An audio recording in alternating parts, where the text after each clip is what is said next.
La Gazette du Togo, une vision sur l'actualité togolaise et sur le monde. Rejoignez-nous sur le www.lagazettedutogo.com ou sur nos comptes Facebook, Twitter et YouTube. Pour tout contact, écrivez à contact@lagazettedutogo.com ou appelez le 92 80 88 53. La Gazette du Togo, c'est l'information en continu. La période où vraisemblablement j'ai contracté la maladie. J'avais constaté, on va dire depuis 1 mois, 2 mois, un relâchement, un véritable relâchement dans l'application des mesures barrières. Et j'ai discuté avec le préfet, je lui ai fait état de ça. Et il était d'accord avec moi.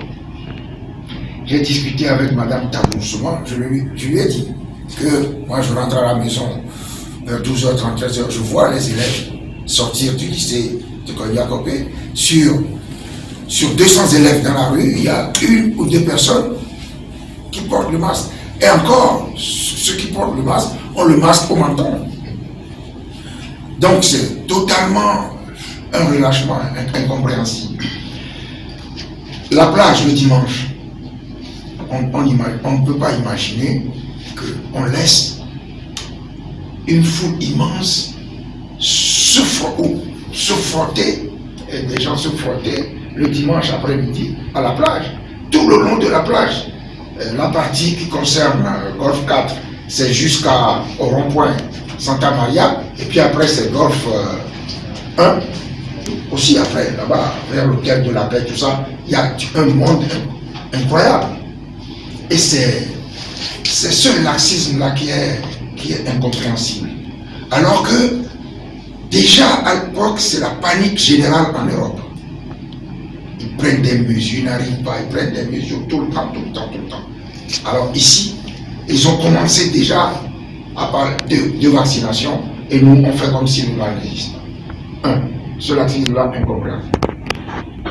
Deuxième chose, c'est la manière, je ne veux pas parler de la manière, mais c'est la vétusté des infrastructures sanitaires. Maintenant, ça donne à réfléchir. Ça peut, une pandémie de taille comme celle, ça peut balayer toutes les populations. Et il faut être outillé chez soi. Vous avez vu, tous ceux qui ont essayé, comment il s'appelle, l'ancien président de la commission de l'UEMOA, qui est décédé, Soumaïla Cissé, décédé en France, non? En France. Guy Brice Colella, transporté en France, mort dans l'avion. Et pourquoi on n'a pas des infrastructures sérieuses chez nous au lieu de transporter des gens? Pourquoi la propreté, les conditions de détention, comment je dirais ça, les conditions dans lesquelles les gens sont au CHR du Kenya, je n'y suis pas allé. Ma grande sœur y est allée. Elle n'est pas contente. Elle parle des conditions, mais elle a été bien prise en charge. Ce n'est pas une question de ressources humaines, c'est plutôt une question de ressources matérielles. Il y a parce que quand elle a fait son insuffisance respiratoire, quand ils sont venus la chercher à la maison vers 23h, elle est arrivée là-bas en 23h30, on lui a fait une radio. Donc ça veut dire qu'on s'occupe des gens. C'est pas de ça que je veux parler. Je veux parler de l'insuffisance des infrastructures, la vétusté des infrastructures et tout ça. Ça montre simplement que nous devons revoir les politiques de santé dans nos pays.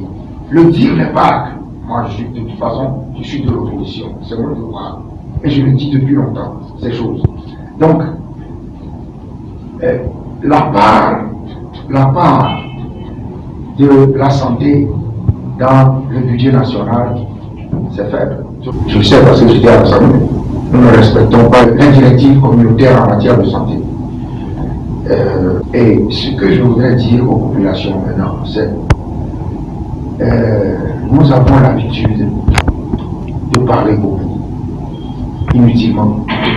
Quel est l'intérêt de dire de parler de Covid qui n'existe pas, les Occidentaux ont encore inventé quelque chose pour détruire la race noire ou bien je ne sais pas quoi.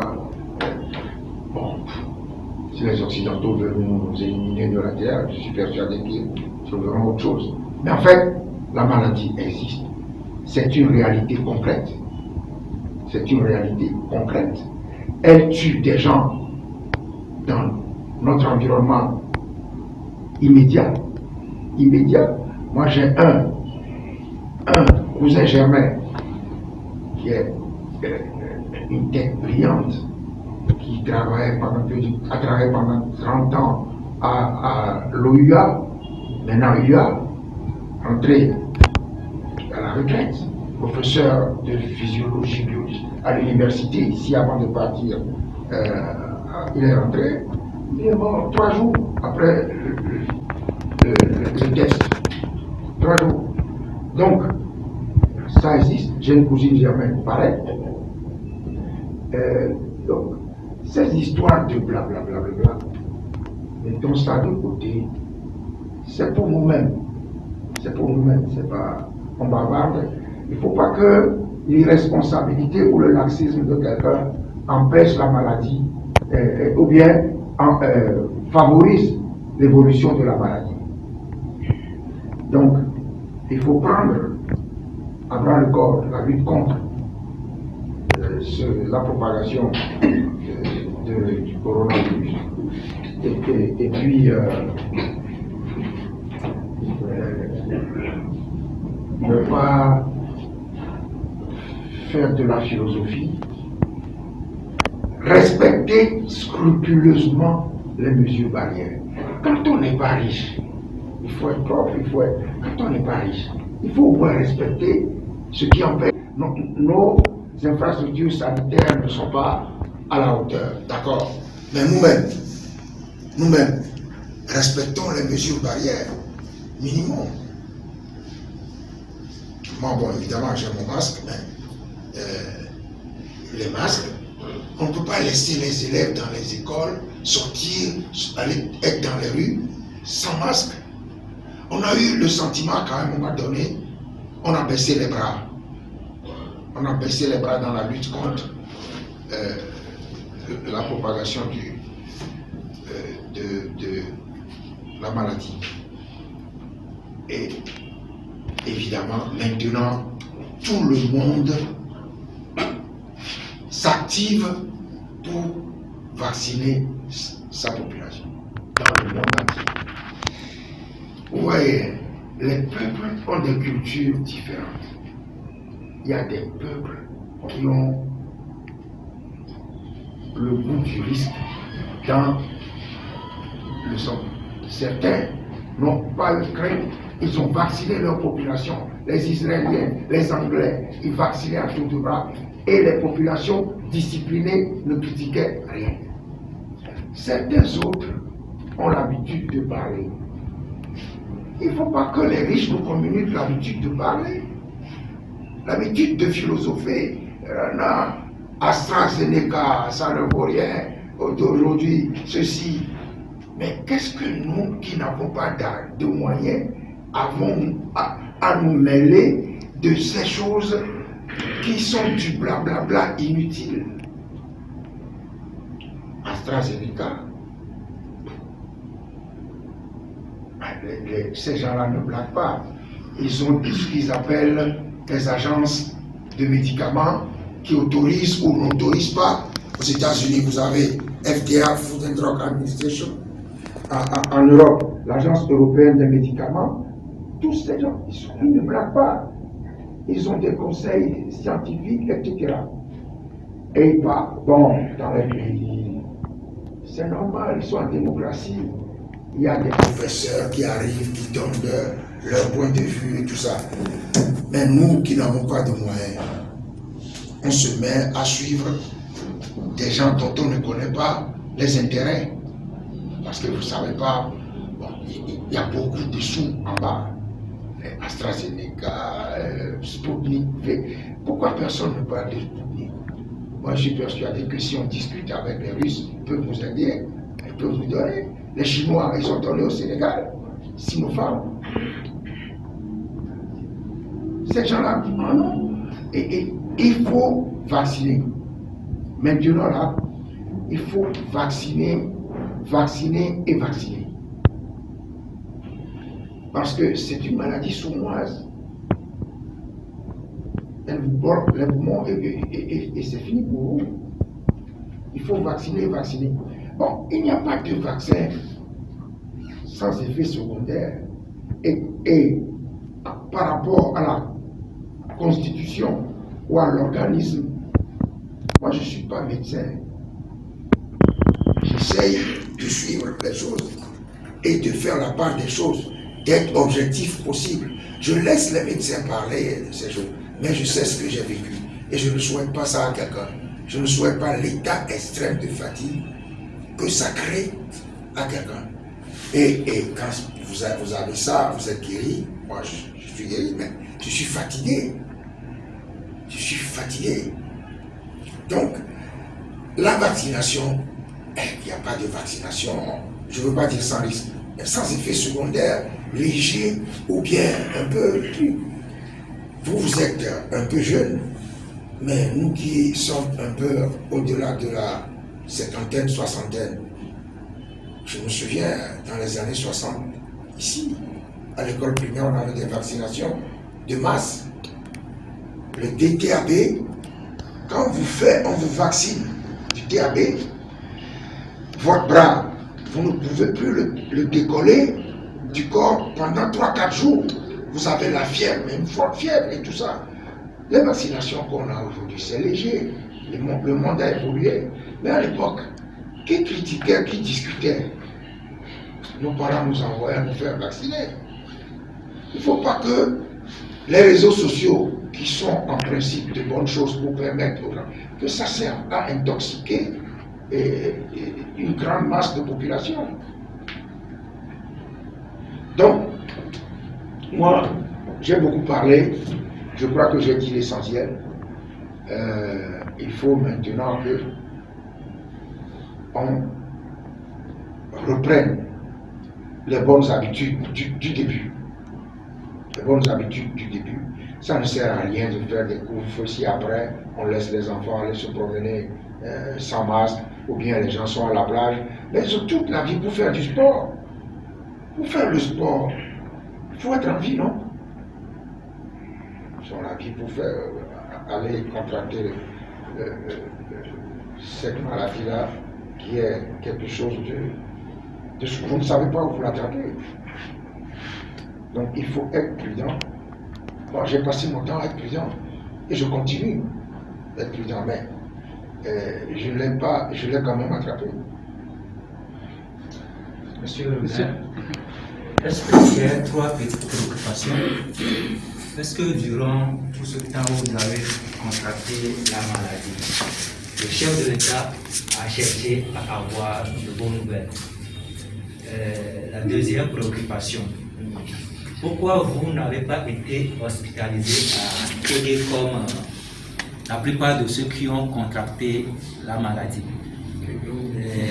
La troisième, vous avez parlé des membres de votre famille qui ont été également testés positifs. Qu'en est-il du personnel de la mairie? Et puis, une question subsidiaire, vous avez parlé de lacisme. À qui imputez-vous ce lacisme? Quand on sait que au niveau d'autres mairies, si nous voulons citer par exemple la commune Golfe 5, le maire a été de tout temps sur le terrain, réprimant, sanctionnant. Je ne veux pas que vous donniez des exemples d'une commune. Ici, nous avons fait tout ce qu'il fallait pour sensibiliser. Donc prenez l'exemple de Golfe 4. Ok. Donc, à quel niveau de responsabilité imputer ce lacisme? Bien. Première question, est-ce que le chef de l'État... Non. Le chef de l'État a cherché à entrer en contact avec moi. Je pense qu'il priait pour que je guérisse. Je ne sais pas s'il était informé, mais bon, je ne sais pas.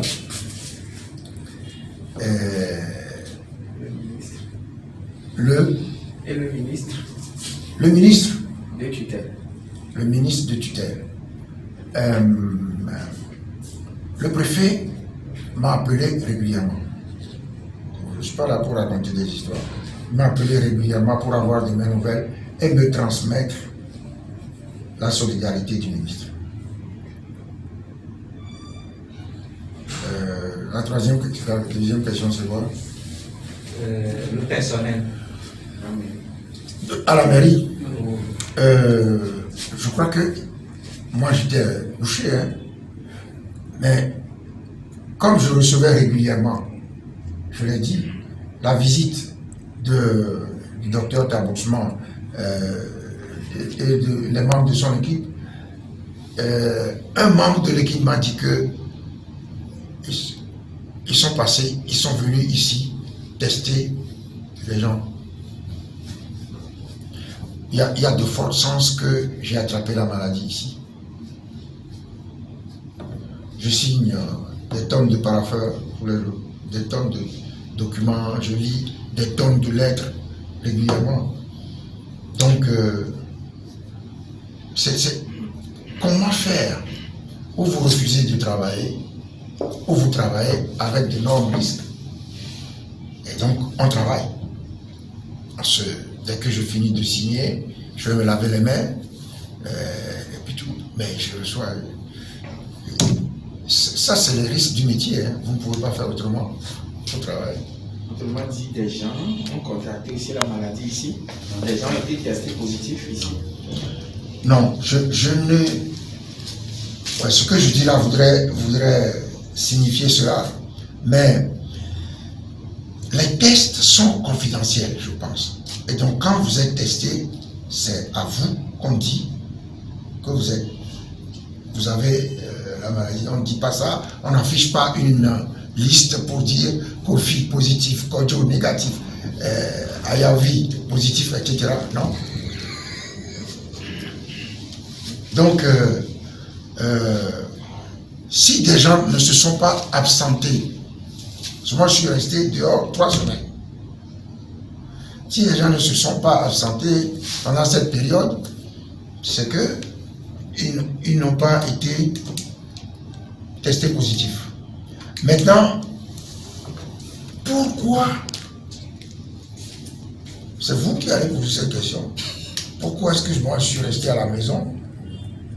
Hein, vous allez vous chercher à trouver un privilège ou quelque chose comme ça? Non.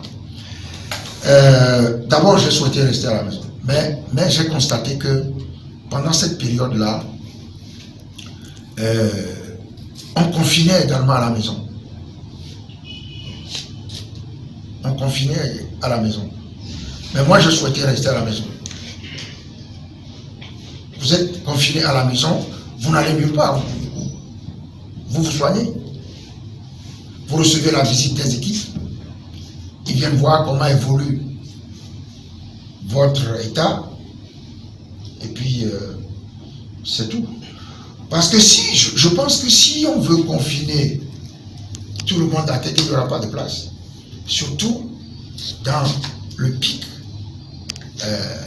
actuel. Je pense, hein.